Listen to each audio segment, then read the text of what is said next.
నేను వచ్చినట్టు వాడికి తెలిసిందో లేదో. తెలిస్తే మాత్రం తేలికుండద్దు.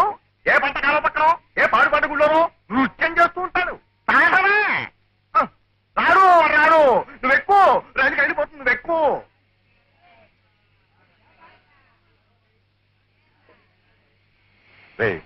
నువ్వు సంపాదించి ఆవిడ్ని సుఖపెట్టాల్సింది పోయి ఈ వయసులో కూడా ఆవిడ కష్టపెడతావేరా?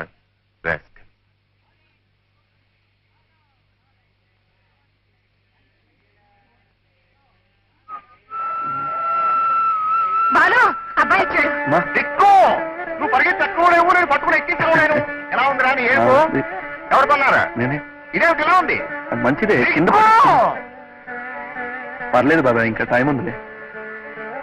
ఒంట్లో బాగలేదని రాసేవి ఎప్పుడు ఎలా ఉందమ్మా? బాగానే ఉంది నాయన. బాబాయ్ గారు మందులు అవి ఇప్పించారు. నీ ఒంట్లో ఎలా ఉంటుందిరా? వేళకి పాలకి ఏమన్నా తింటున్నావా? నువ్వే వీడిని కాస్త కనిపెట్టి చూసుకోవాలి నాయన. ఎవరు చూడక్కర్లేదు, ప్రాణాలు గద్దలు చూసుకుంటాయి. అదిగో ఇలా వస్తున్నారు. ఎక్కమ్మా, అమ్మని జాగ్రత్త. ఉత్తరాలు రాస్తూ ఉండు.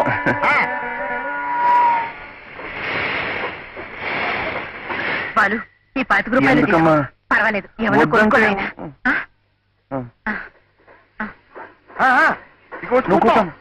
నువ్వు ఉండవా?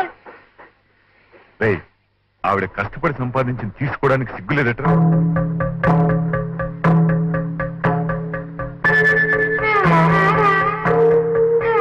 అమ్మా అమ్మా, ఈ డబ్బు ఉంచు. అదేమిట్రా, వద్దు, 4 రోజులు నేను డబ్బు పంపిస్తాను. మంచి చీర ఏదైనా కొనుక్కో.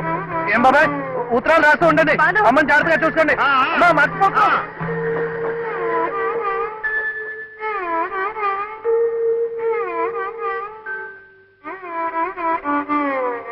ఆ ఉద్యోగం ఏదో చెప్పు, చేస్తాను.